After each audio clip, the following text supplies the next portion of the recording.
I awoke to a drizzly day.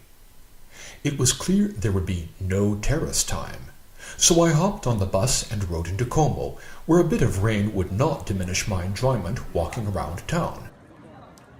Barely 200 meters into the Centro Storico from the lake at Piazza Cavour, one comes to the Torre Civico and Broletto, the city hall from medieval times, with its delightful gray and white marble stripes, along with some red marble here and there in between, dating back to the early 13th century.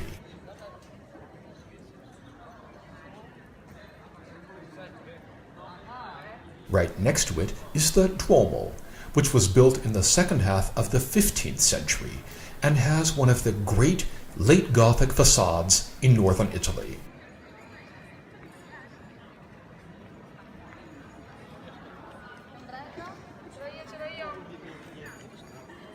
Above the rose window is a sculpture of God, not really visible from this angle. Then, on either side just below, the Archangel Gabriel and the Virgin Mary. Beneath the rose window, the Holy Spirit. Then, a row of 5 saints, and at the bottom, above the door, Adam and Eve.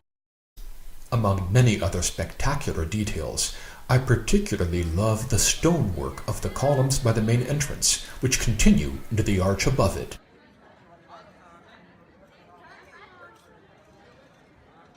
I continued my pre-lunch walk into the historic center down Via Vittorio Emanuele II.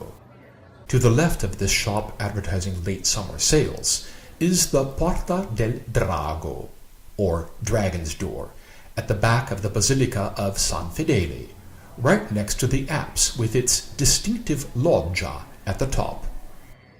San Fedele is a few centuries older than the Duomo, with the Dragon's Door datable back to the 1100s.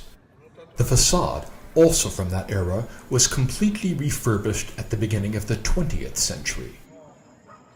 I loved the multi-century mix of architectural styles of the buildings surrounding the basilica on Piazza San Fedele. Seeing people sitting here having lunch brought out an amplification of my stomach rumblings. I knew where I was going to quell them. Last year, while waiting for the bus to Bellagio, I had had a delightful, if slightly rushed, lunch at the Ristorante al Lungo Lago, where there were surprisingly few tourists despite its position right by the lake.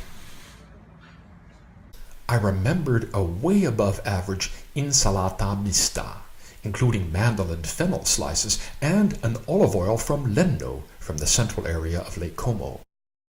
This year, the salad was still delicious, even though the local olive oil had unfortunately vanished. But this is what I came back for. A risotto con filetti di pesce persico. Pesce persico is lake perch. Perca fluviatilis, if you wanted scientific name. Pardon my Latin pronunciation. And it's a specialty throughout the Lake Como area. Most of the time, this risotto is only available for a minimum of 2 portions. But here at the Ristorante al Lungo Lago, they also make it for solo diners. The risotto itself was excellent, with ideal creaminess and al dente consistency. The fillets of perch were fried to perfection, and did you notice? There are 5 fillets. After my coffee, the waiter brought me a small glass of mirto, Sardinian myrtle liqueur, on the house. After such a substantial lunch, it was a good thing I had a lot of walking planned for afterwards.